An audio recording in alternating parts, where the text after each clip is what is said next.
प्रभु जीशुख्रीष्टଙ୍କ पवित्र और बहुमूल्य नाम रे निर्मल खरा यूट्यूब चैनल रे पुनर्बार आपण समस्त को यही शुभ सकाळ समय रे मु स्वागत करे। प्रतिदिन प्रति प्रभात आम माने निर्मल खरा यूट्यूब चैनल माध्यम रे नुआ नुआ प्रसंग रे प्रभुंकर वाक्य आमे शुणुचु। से निमंते परमेश्वर को हृदय सहित धन्यवाद दूची। आपण को हृदय सहित धन्यवाद दिए जे आपण मान नियमित आम चैनल द्वारा प्रसारित होता कार्यक्रम गुड़िक को शुणुंट, लाइक शेयर कमेंट्स करुछंती। प्रभु आपण समस्त को प्रचुर भाव आशीर्वाद करंतु। आज गोटे बहुत सुंदर प्रसंग रे आम अल्प समय धरी आम कथबार्ता हेबा। स्वप्न रे सर्प आसीबार अर्थ कौन बा स्वप्न रे साप को देखिबार अर्थ कौन ए विषय रे आम अल्प समय धरी कथबार्ता हेबा। कारण अनेक समय रे अनेक भाई भूणी माने से माने अनेक प्रश्न गुड़िक आमको पचारती। आज्ञा आमे स्वप्न रे एटा देखिलु, स्वप्न रे आमे सेटा देखिलु, एमिति प्रकार विभिन्न प्रकार से माने आम मान को प्रश्न गुड़िक पचारती। कारण स्वप्न रो अर्थ करिबा मध्य परमेश्वरंकर गुटे दान अटे। अनेक समय रे अनेक लोक माने स्वप्न देखती मात्र ताहाकु बुझी पारंती नहीं।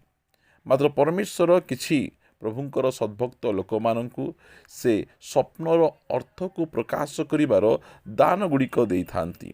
जोसेफ को से प्रकार दान थिला। से अनेक स्वप्नर अर्थ गुड़िक को अति स्पष्ट भाव से प्रकाश करुथिले। दानिएल भविष्यत वक्ता पाखरे मध्य स्वप्नर अर्थ को प्रकाश करिबार दान तांको निकटरे रहिथिला। से प्रकार जो मान पाखरे स्वप्नर अर्थ प्रकाश करिबार दान अछि से माने एई सब को अति स्पष्ट आ सरल भाव में आपण को कहि परिबे। आ बाइबल रे मध्य आम जदि भल भाव पढ़ा ताहले बाइबल रे मध्य आमे अनेक विषय गुड़िक को आमे बुझी परिबा। आमे एई स्वप्न हेले कौन, से स्वप्न हेले कौन। मात्र आज मु कहिबा पई चाहे स्वप्न रे जदि एंती आपण साप देखुचंती बा ताहार अर्थ कौन से विषय रे आमे बाइबल रु आमे किछि आमे देखिबा। प्रिय माने पढ़िबा उपदेशक 5 अध्याय यार 3 पद। कारण कार्यर बाहुल्य रे स्वप्न हुए। अनेक प्रकार स्वप्न गुड़िक हुए।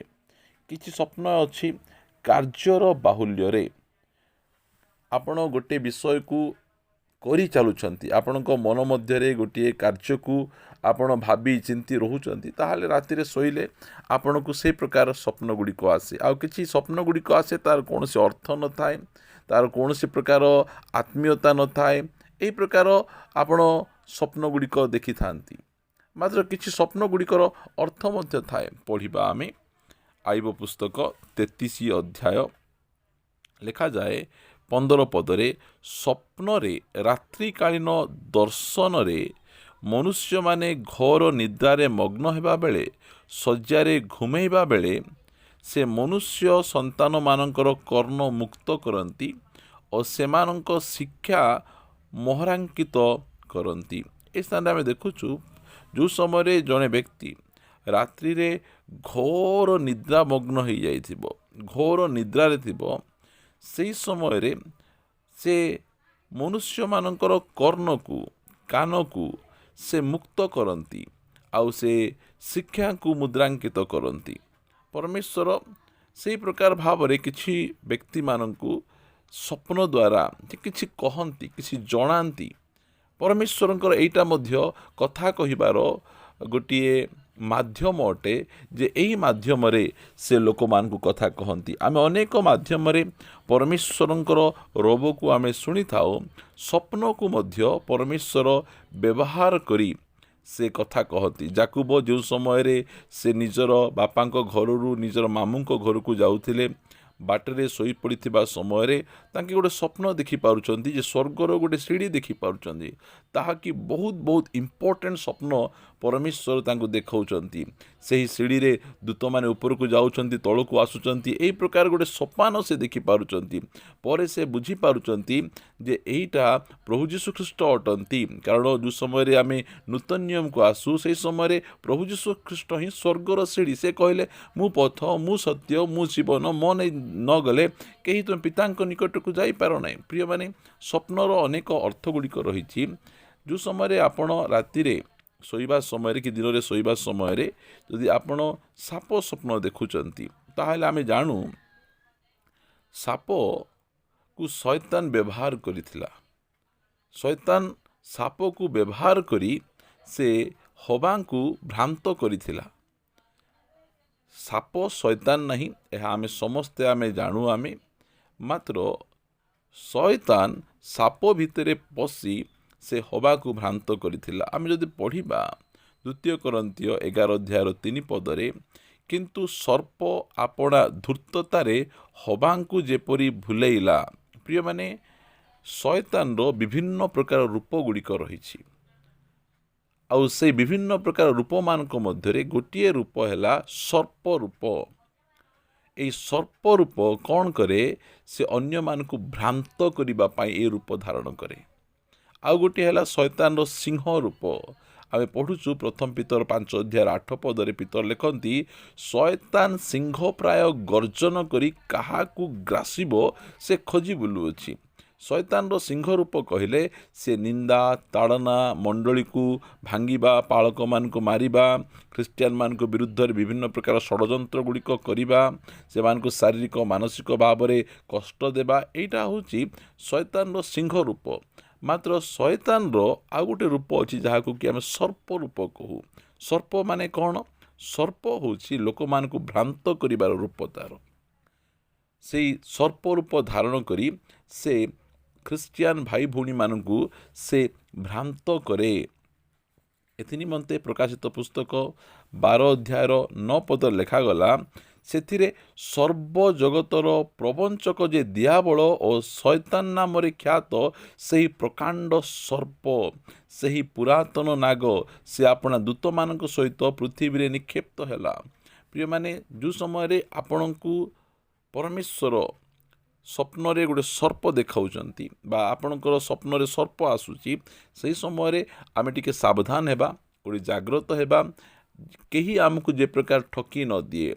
आपण जदि भ्रांत मार्ग रे जाउचंती ताहाले परमेश्वरंकर ताहा गोटे आपणक पई गोटे सिग्नल अटे जे आपण वर्तमान ठकी हेबा पई जाउचंती, भ्रांत रे पड़िबा पई जाउचंती। केही आपणकू ठकी किना आपण ठार टंका नेबा पाई चाहे, कहीं ठकी आपण को शारीरिक भाव में से ताड़ना करिबा पाई चाहे, कहीं गोटे भ्रांत शिक्षा द्वारा आपण को भूल बाटरे नहीं जीवा पाई चाहे। परमेश्वर आपण को स्वप्न माध्यम रे से कथा से कहउछंती। यदि आपण को राति रे एही प्रकार स्वप्न आसुची, राति रे स्वप्न रे यदि आपण साप को आपण देखुचंती, ताहाले बाइबल आम मान को कहे साप शैतान नहीं, मात्र सर्प मध्य प्रवेश करी शैतान रो गोटे रूप ताहा अटे जे से लोक मान को भ्रांत करिबो। अनेक थर आपण विभिन्न लोक मान को द्वारा ठकी होइचंती, अनेक लोक आपण को ठकीचंती, आउ सेही सब ठकीबाटा आपण को एते मूल्य देबा को पड़ी नाही।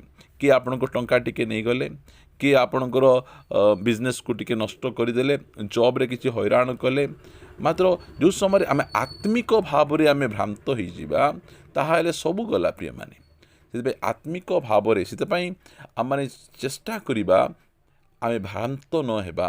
से पाउल से लिखती, सर्प जे प्रकार धूर्ततारे हवा को भुलेला, सेहीपरि काले तुम्भ मानकर मन ख्रीष्टंक प्रति सरलता और पवित्रतार भ्रष्ट हुए, मोहर यही भय हेउछि। एटा प्रभुंकर दासंकर गोटे भय जे ये लोक मान को कहीं भ्रांत न कर दिए। प्रिय माने परमेश्वर मध्य चाहती जे आपण भ्रांत रे न पड़ंतु, कहीं भ्रांति न करंतु, कहीं न ठकंतु।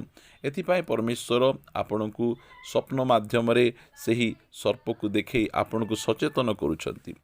आपण मध्य सचेतन हुअन्तु, समस्त प्रकार भ्रांति ठारू निजको रक्षा करंतु, आउ निजे सुरक्षित रुहंतु, यह प्रभु चाहती। आसंतु पदे प्रार्थना करिबा। मंगलमय पिता, मु तुमको धन्यवाद दिए जे तुम आज पुनर्बार आम को तुम पवित्र वाक्य द्वारा तुम्हें कथबार्ता होइछ, तुम्हें आमको जनईछ। आउ प्रभु तुम्हें स्वप्न माध्यम रे हाँ प्रभु अनेकंक सहित कथबार्ता होउछ, जहाँद्वारा कि से माने समस्त प्रकार भ्रांतिरु रक्षा पाई पारे। मु तुमको धन्यवाद दिए प्रभु, प्रति समय रे तो वाक्यरु अति स्पष्ट भाव में आम मान सहित कथबार्ता होतबारु आज मध्य अति स्पष्ट भाव में आम सहित कथबार्ता होइछ। आमे जे प्रकार कौन सी प्रकार भ्रांति रे न पड़ी सबु प्रकार भ्रांतिरु निजको आम रक्षा करि पारिबु, तुम्हें अनुग्रह प्रदान कर। प्रार्थना शुणिछ, धन्यवाद दे प्रार्थना प्रिय यीशुଙ୍କ नाम रे मागुछि, आमीन आमीन। Praise the Lord. प्रभु समस्त को प्रचुर भाव आशीर्वाद करंतु।